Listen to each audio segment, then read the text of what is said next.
Hello friends, stitchy friends. Today I thought I'd cover, I had a couple questions about my lap stand, so I thought I'd film right here in my stitchy, my favorite happy place in the house where I stitch every day. I tried to look up the names of the people who asked the questions, but it was so many videos ago, or Instagram. I think maybe some of it was on Instagram and some of it that I can't find the comments. So I'm sorry. I was going to look up your names and now I can't find them.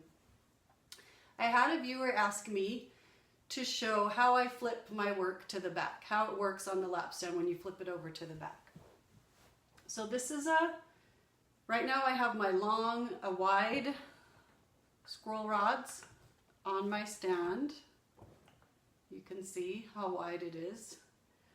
The bottom of the Elan Lapstand, this is the Elan, E-L-A-N, by Artisan Design. He has a website, Artisan Design. The bottom slides out when you have a really long piece like this to keep it balanced. And then this is a pillow I have that's full of, it feels like it's full of sand. I bought it, I didn't make it. You can, anything heavy, any pillow filled with something heavy or a little stuffed animal or something would work. I've seen little bears stuffed full of BBs or buckshot.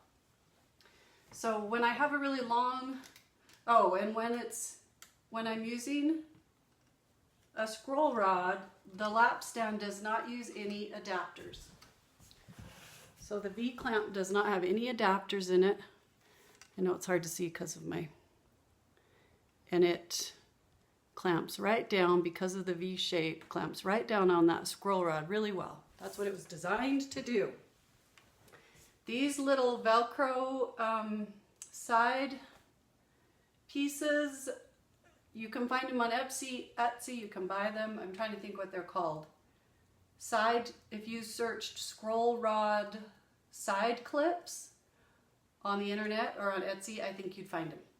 But they work great because I can make it tight top to bottom on a scroll rod, but left to right this way is a little harder to get it tight unless I have these great, I have 4 of them, 2 on each side. They have suspender clips on them that hold, I use them, someone told me they work better if you put them upside down, so this is the bottom side of the clip, this is the top side of the suspender clip. And then it's just Velcro, a Velcro strap, so you can adjust it. The Velcro straps are not very long. I made some of my own. I just went and bought suspender clips at Joann's and some Velcro and kind of had to sew the Velcro together. So one side was on one way and one side was on the other because when you wrap it around, they have to try it. You'll figure it out.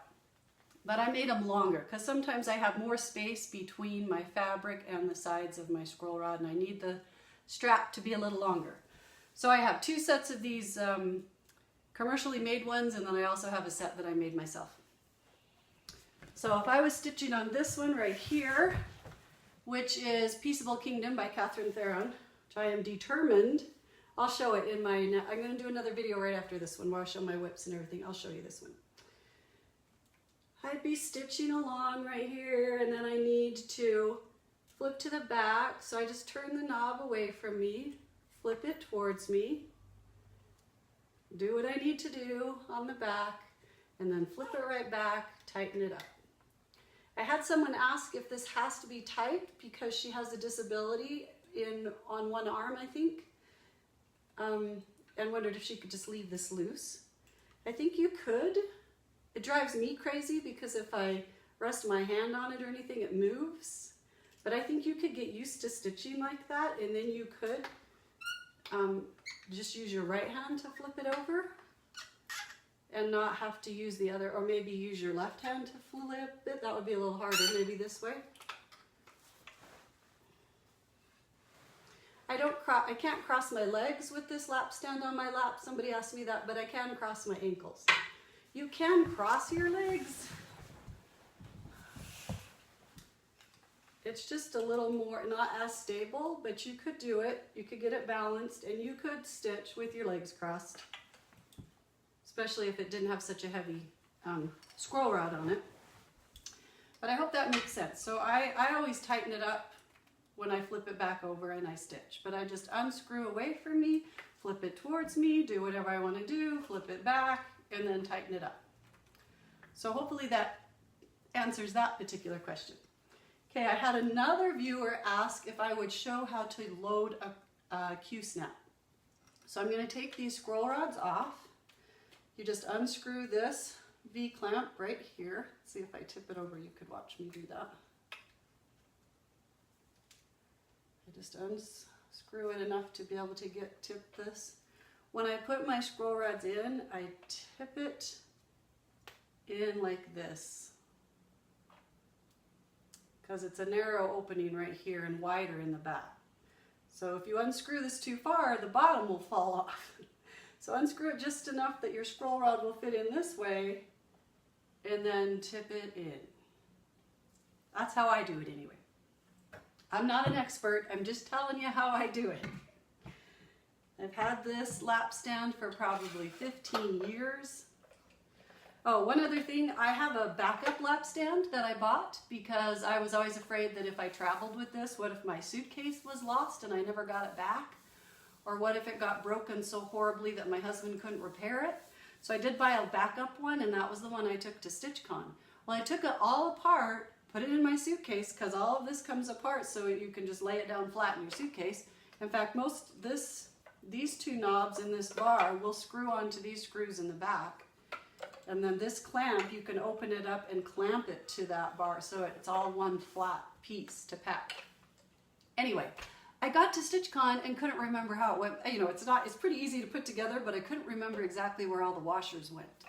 So there is one wooden washer, and I didn't have my instructions with me. I do have the instructions that came with my Elan, but I didn't have them with me, of course. There is one wooden washer. There's a metal washer right here and a metal washer right here between this knob and this arm. So first off, I couldn't figure it out. I put this wooden washer right here on the wrong side. I put it over here instead of right here. Well, if you do that, when you unscrew it, this knob is then too close to the arm, and every time you try and flip it, that knob hits the arm. So that, I figured out, is why there is a wooden washer, a big fat wooden washer, and why it has to be on this side. It holds this clamp just far enough away from this arm that that knob will not hit when it flips over. So I was glad I figured that out. And then the other thing I noticed is that it was really hard to, so I fixed it and I had the metal washer on this side, but it was really hard to tighten, and it wouldn't quite tighten all the way. I kept trying to tighten it further, and I actually gave myself a blister right here because I just kept trying to get that tight and it wouldn't quite tighten up. And I finally took it apart and figured out that my new one came with a washer that looks like this. It has a little bit of a bigger hole in the middle. And that washer was hanging down a little bit on the screw so that this was not hitting a totally flat surface when it tightened up. So when I got home, I just took, for the time being at StitchCon, I just took that washer out. It worked just fine without the washer.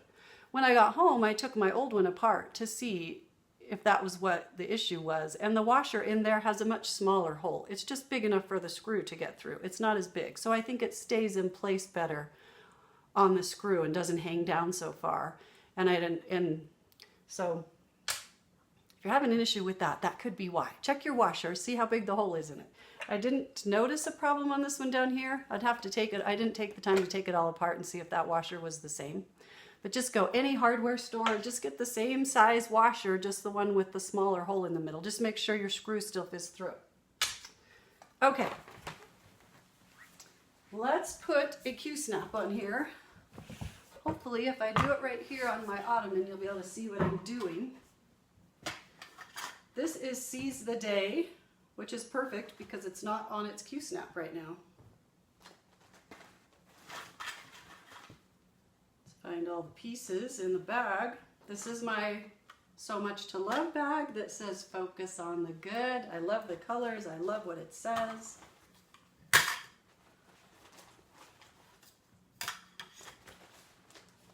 Okay.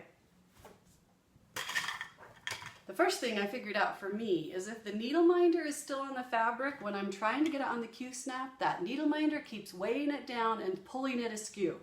So for me, take the needle minder off first. That's just helpful for me.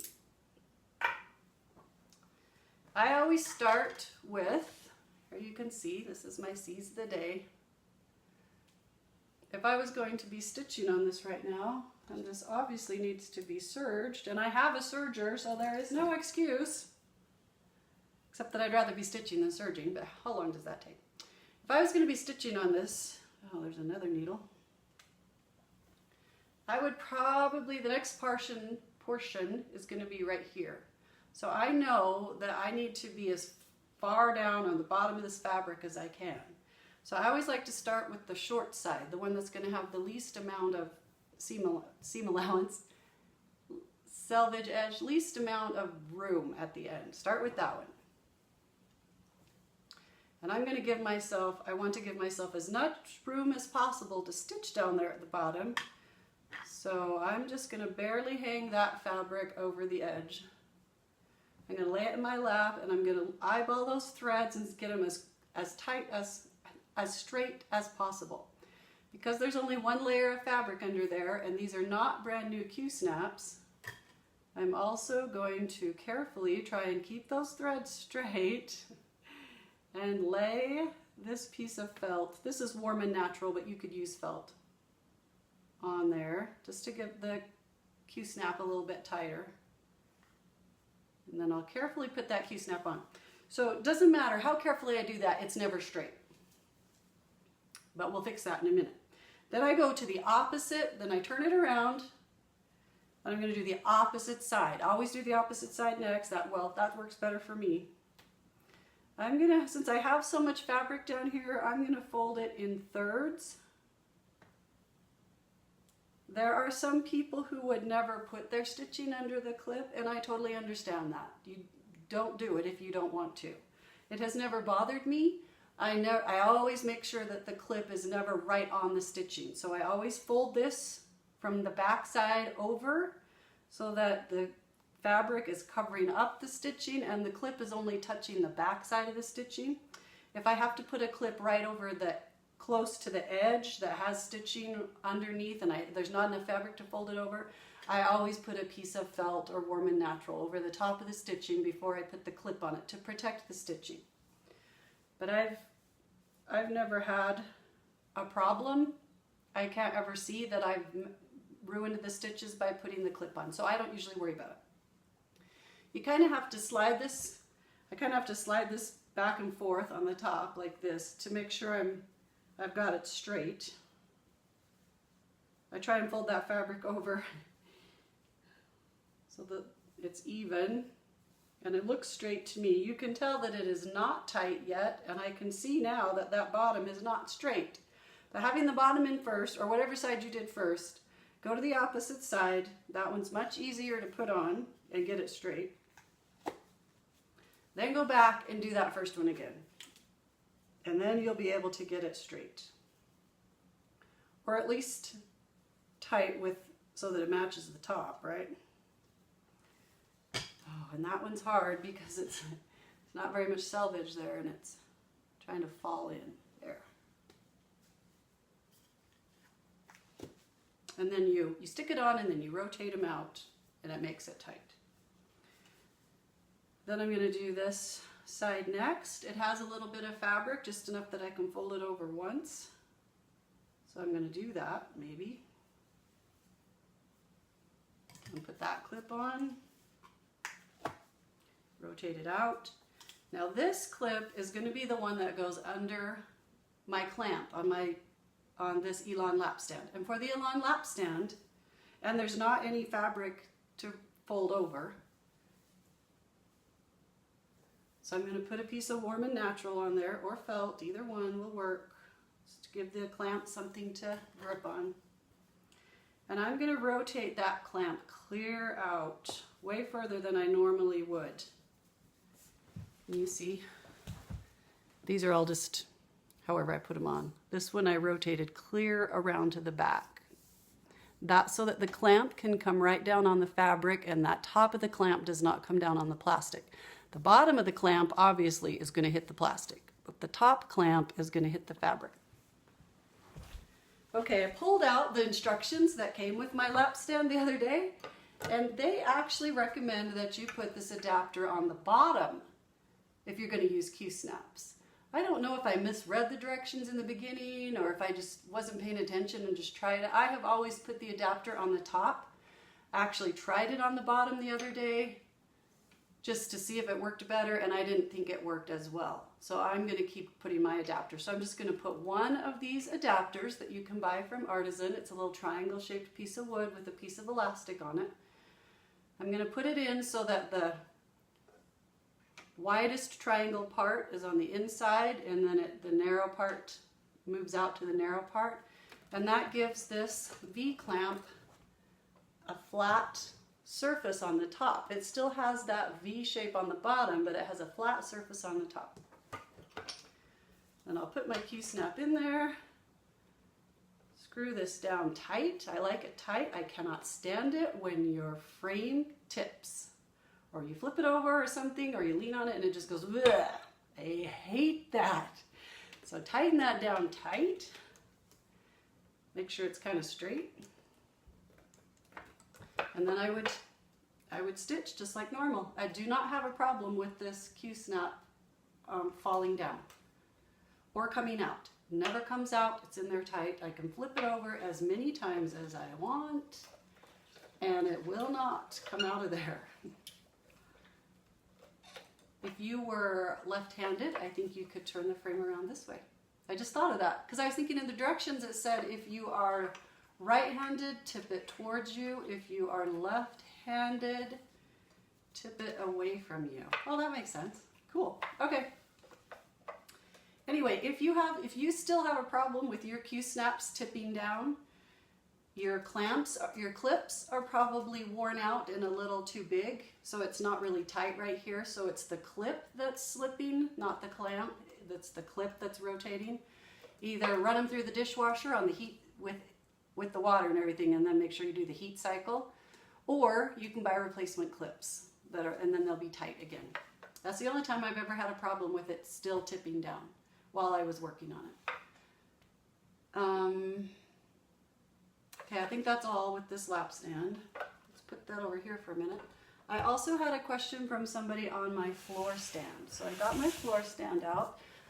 I have the Gazelle model of the Artisan design, same company. My scroll rods that I showed you were also from Artisan Design. This is my floor stand. It has a canvas piece on it right now called Kurumie by Anne Striped Kers. It was a class I took from her at a regional EGA seminar in 2010, almost 10 years ago. Really need to work on this. Okay, so same V-clamp, same knob right here so that you can flip it over, just exactly the same. And my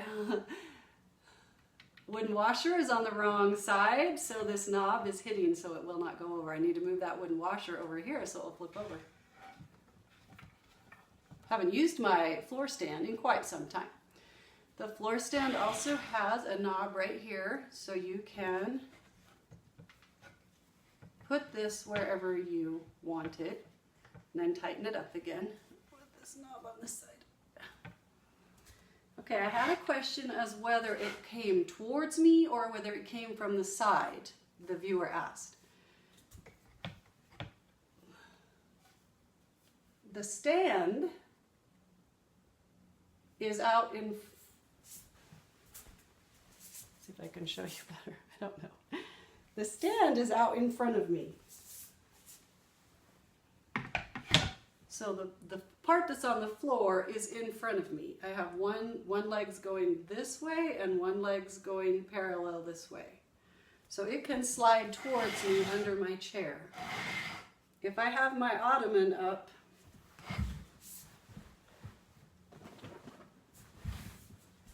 I would have to bring this leg to the side of me over here, and then my ottoman would sit in front of me. If I wasn't worried about it, then that leg will slide under my chair. Their Ergo model has, you'll notice that this piece of wood is flat. This one is tall. The Ergo model that they also sell, both pieces are flat, have a very low profile, so they would work better under a couch or a recliner. And the base on the Ergo, I noticed, has a little screw on it when I looked at it on their website, so I think the whole thing could turn this way as well if you needed to get it underneath your furniture and then turn it. The Gazelle does not. The floor part is fixed. You can't mess with that. You can only adjust the angle here and here. So the stand is kind of in front of me, coming towards me, but the arm right here is to my left, just like my lap stand is. I love this because I can still lean back with my ottoman up. I can just adjust this to wherever I want it, flip it over just like I normally do, and stitch. I have issues with my upper back, so leaning over like this is hard for me. I need to have my upper back supported back here. And I do usually try and sit up straighter so my lower back isn't being stressed either. But I love being able to lean back a little bit, hold my work right up next to me so that I can lean back and it is right here where I want it.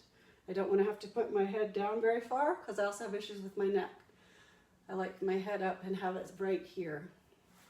It's also really good for my vision, my readers, and my one far, one near contact. This distance right here is perfect for me. Any further down and I can't really see it very well. Any closer and I get seasick. Okay, hopefully that answered all of the questions that I had recently about my lap stand and my floor stand and QSnaps. If you have any other questions, please let me know and I will address those. And I will go make my other video here. I'll move to the other room and show you all my whips and everything. And thanks for joining me today, and I'll see you again soon. Bye-bye.